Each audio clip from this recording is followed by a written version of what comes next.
হরে কৃষ্ণ হরি বল। সুদীপুর ভক্তমণ্ডলী, সকল ভক্তবৃন্দের শ্রীরাঙ্গারাতুর চরণে শতকোটি ধন্যবাদ প্রণাম ভক্তি গ্রহণ করবেন। হরে কৃষ্ণ। আজকে আমরা সাধন করব কৃষ্ণ নামের এত শ্রেষ্ঠতা কেন, তার কি শাস্ত্রীয় কোনো প্রমাণ রয়েছে, সেই সম্বন্ধে আমরা আজকে আলোচনা করব। তো সর্বপ্রথম আমার একটি ছোট্ট অনুরোধ, আপনারা সম্পূর্ণ ভিডিওটি শ্রবণ করবেন এবং পরবর্তী কৃষ্ণ সম্বন্ধে ভিডিও পেতে চ্যানেলটিকে সাবস্ক্রাইব করবেন। হরে কৃষ্ণ।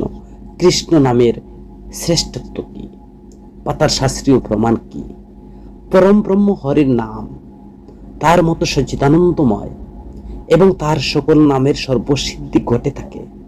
তাই মনে হতে পারে ভগবানের সব নামই সমান, কিন্তু তাই না। প্রকৃতপক্ষে কৃষ্ণ নামের সর্বশ্রেষ্ঠত্বই সর্বোত্তভাবে প্রতিষ্ঠিত। সুতরাং সুত গোস্বামী তিনি শ্রীমদ্ ভাগবতে প্রথমে অন্যান্য অবতারের সঙ্গে শ্রীকৃষ্ণকে তিনি গণ্য করলেন, পরে তিনি একমাত্র কৃষ্ণকে সর্বত্রভাবে সর্ব অবতারী পরমেশ্বর বলে প্রতিপন্ন করেছেন। যথা তিনি ভাগবতের 3য় স্কন্ধের 3য় অধ্যায় 28 নং শ্লোকে তিনি বলছেন, সুত গোস্বামী এতে চাংশ কলাপুংস কৃষ্ণস্থ ভগবান স্বয়ং।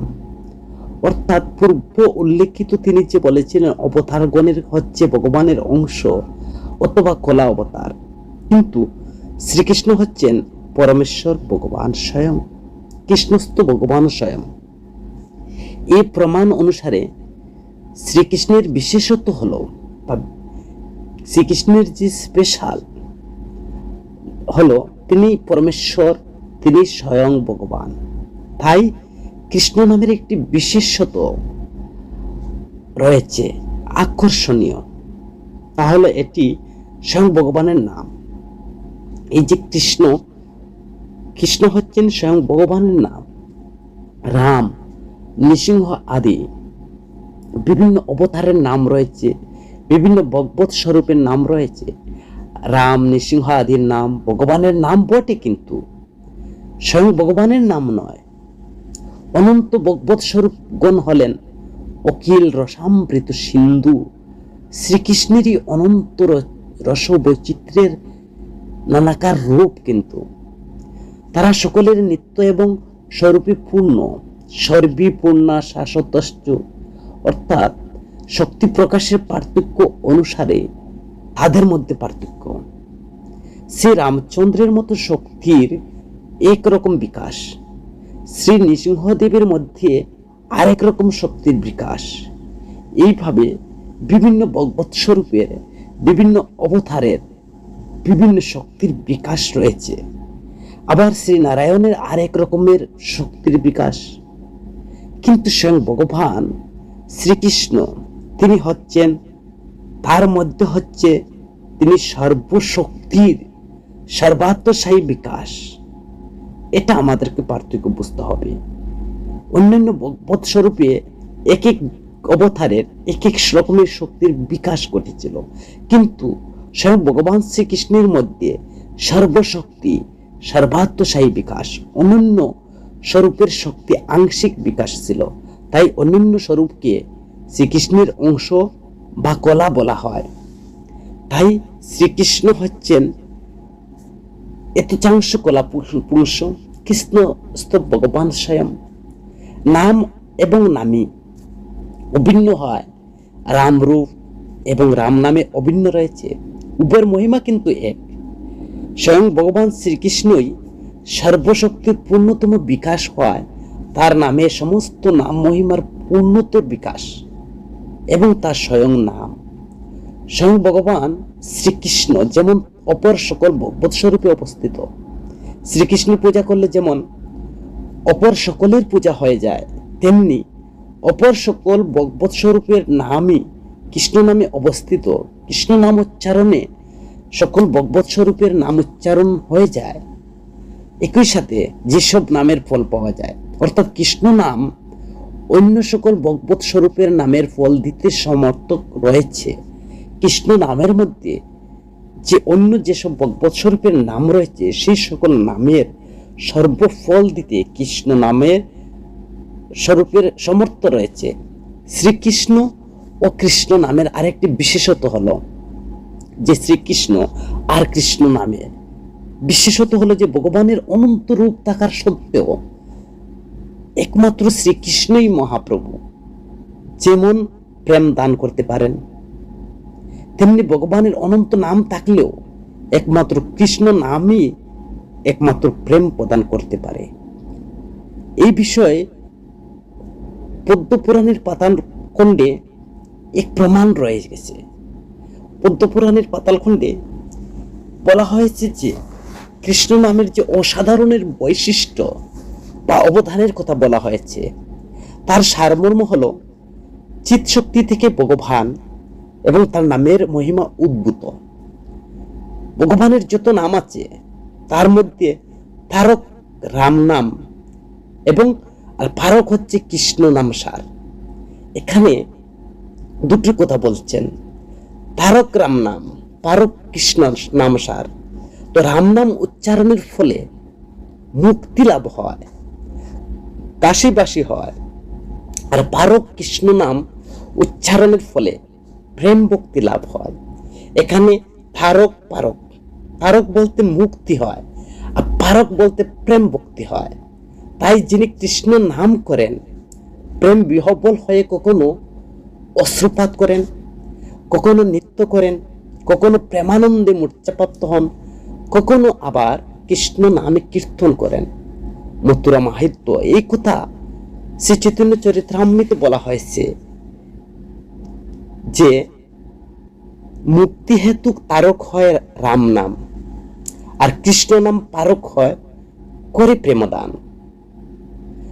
কৃষ্ণ নামই যে শ্রেষ্ঠ তা অত্যন্ত স্পষ্টভাবে স্বয়ং শ্রীকৃষ্ণ অর্জুনকে তিনি বলছেন যে নামান্য মুখ্যতরম নাম কৃষ্ণাক্যমে পরম তপ প্রায়শ্চিত্ত শেষানম পাপানম মুচম পরম।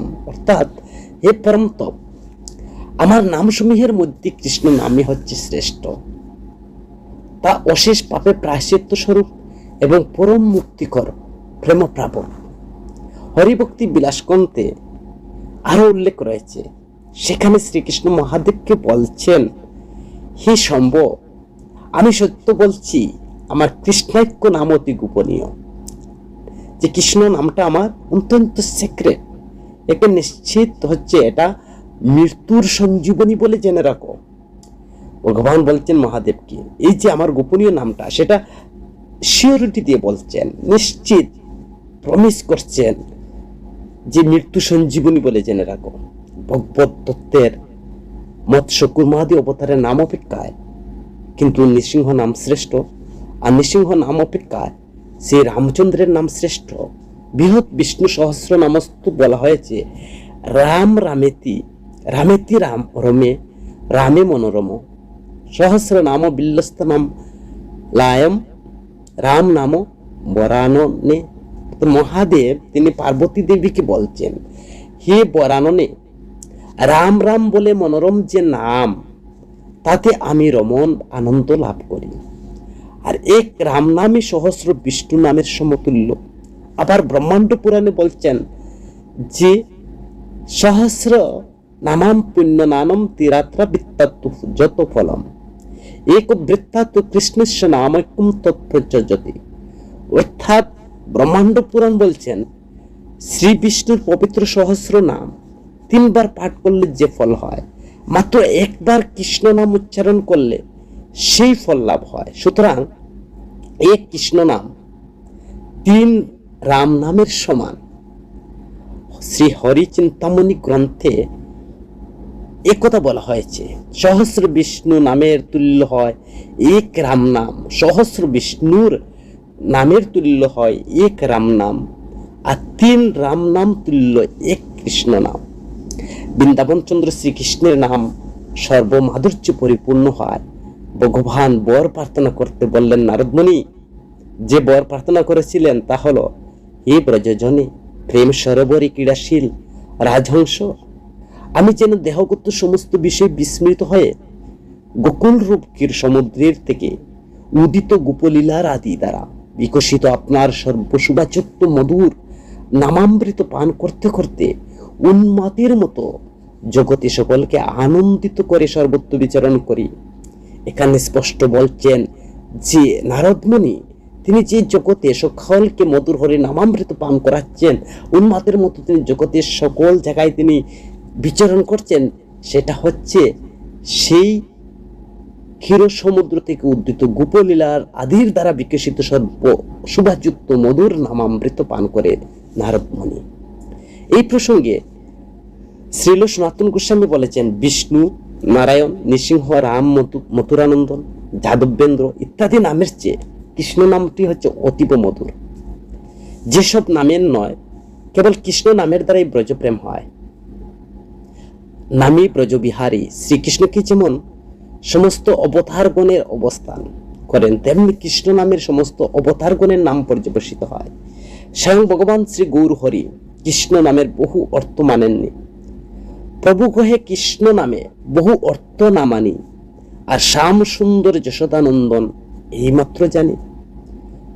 স্বয়ং মহাপ্রভু তিনি বলছেন, কৃষ্ণ নাম বলতে শ্রী চৈতন্য মহাপ্রভুর অনুগামীগণ ব্রজবিহারী শ্রীকৃষ্ণের নামকে মনে করেন এবং শিক্ষাষ্টকের প্রথম শ্লোকে তিনি কৃষ্ণ নামেরই জয়গান করে গেছেন। পরম বিজয়তে শ্রীকৃষ্ণ সংকীর্তনম, মহৎ কীর্তিতে নামে ভগবানের অধিকৃত হন। ভাগবতে বর্ণিত ভগবানের নামসমূহের মধ্যে স্বয়ং শ্রীকৃষ্ণ নামের দ্বারা আবির্ভূত, এই জন্য শ্রীকৃষ্ণ প্রীতিবর্ধক। মহৎগণ তাই পরম আদরের সাথে ভগবানের যেসব নাম কীর্তন করেন, শুধু তাই না, সেই সব নামের অনুকীর্তন শ্রীকৃষ্ণের কাছে অত্যন্ত প্রীতিপদ। মাতা পুত্রকে যে নামে ডাকে তা পুত্রের কাছে সবচেয়ে বেশি প্রীতিপদ। সেই নামে অন্য কেউ তাকে ডাকলেও সে খুশি হয়, যে ডাকে তাকে নিজের প্রিয় বলে মনে করে। তদ্রূপ মহৎ উচ্চারিত শ্রীনামসমূহ আবেশযুক্ত হয়ে কীর্তন করলে শ্রীকৃষ্ণ অতি সত্বর হৃদয়ে অবরুদ্ধ হয়ে যান।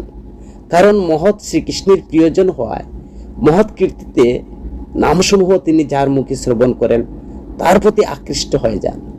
আর যশোদা মাতা বৃন্দাবনে শ্রীকৃষ্ণের যত অন্তরঙ্গ ভক্ত ছিলেন, তারা সবার কাছে কৃষ্ণ নামের প্রাধান্য ছিল, তা সর্বজন বিদিত। হরির নামের মহিমা বুঝা, যে কেউ হরির নাম উচ্চারণ করতে পারে, জানতে পারে, গাইতে পারে, এমনকি জপ করতে পারে, কিন্তু এর মহিমা মূল্য সম্বন্ধে আমাদেরকে জানা উচিত। এক শিষ্য গুরুদেবের কাছ থেকে হরির নাম দীক্ষা নিয়ে বাড়ি ফেরার পথে দেখলো গঙ্গার ধারে কাপড় কাঁচা ব্যস্ত দুপা জাল বুনতে জেলে এমনকি কিছু বালক খেলা খেলছিলেন, এই হরির নাম গাইছিলেন। এইসব দেখে শিষ্য আবার গুরুদেবের কাছে গিয়ে জিজ্ঞাসা করলেন, গুরুদেব, আপনি আমাকে এ কেমন গুজ্জ মন্ত্র দান করলেন যা দুপা জেলে এমনকি বালকেরা পর্যন্ত? গুরুদেব তার প্রশ্নের উত্তর না দিয়ে একটি মূল্যবান পাথর দিয়ে বললেন, এই দুপা জেলে ও বালকের কাছে তুমি এই পাথরটি মূল্য জেনে আসো। তো শিষ্য একে একে দুপা জেলে ও বালকের কাছে সেই মূল্যবান পাথরটি নিয়ে গেল।